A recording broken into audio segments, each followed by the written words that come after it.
Hey, Mike, thank you. And Mark, thank you very much for being here and for hosting us here at the Citigroup headquarters. Let's get right into it. You said in today's call, quote, "We're not satisfied with the performance and returns in our businesses, and therefore we are laser focused on executing against our strategy, simplifying the organization and right sizing the expense base." So how confident are you that you'll be able to achieve it all? Well, first of all, Leslie, thank you for joining us here at headquarters today. Today was a very important day. We announced earnings.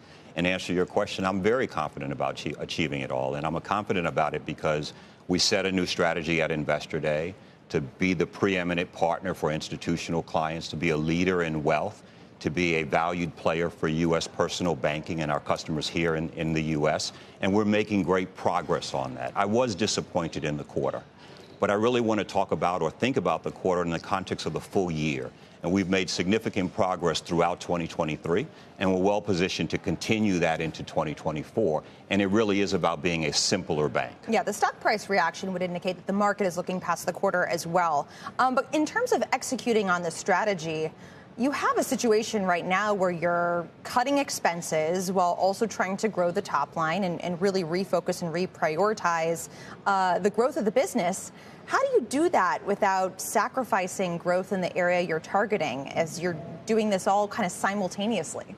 Look, it's about balance, right? And we've got these 5 core businesses that we're focused on. They all are businesses that over the cycle will produce top line growth and over the cycle will produce strong returns.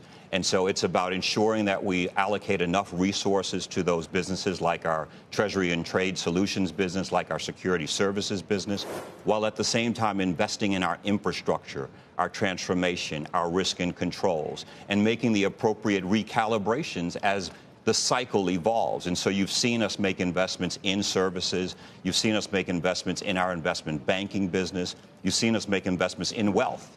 And in instances where that hasn't produced revenue, our wealth performance was less than we would have liked, we've dialed back that spending. But what we haven't compromised and won't is the investment in our operations and our infrastructure, in our risk and controls. But it is about striking that balance. We've got these 5 businesses through the cycle produce very strong returns. Our services business produced a 20% return on tangible common equity in 2023. Right. And our wealth business through the cycle will produce high teens, low 20 returns as well as Andy Sieg, who's joined us, starts to turn that around, starts to drive top line investment fee revenue growth and really starts to streamline that expense base. So it's about that balance. In terms of resources where you are extracting from different areas, of course, you announced today 20,000, in terms of a reduction in headcount at Citi.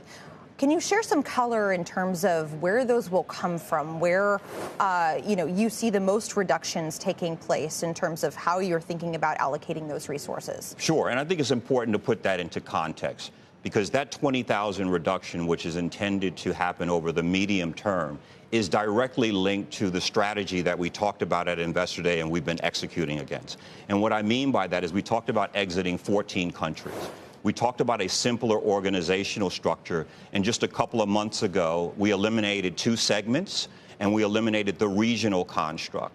And those 2 things in particular, along with the benefits from the transformation over time, are what's going to allow for us to be a simpler bank and allow for us to take those headcount and resources out of the organization. That's going to take time, but we've made significant progress on that in just the org simplification announcement that we made a couple of months ago and the significant restructuring charge that we booked this quarter. And there'll be more of that in the first quarter here in order to drive those saves out.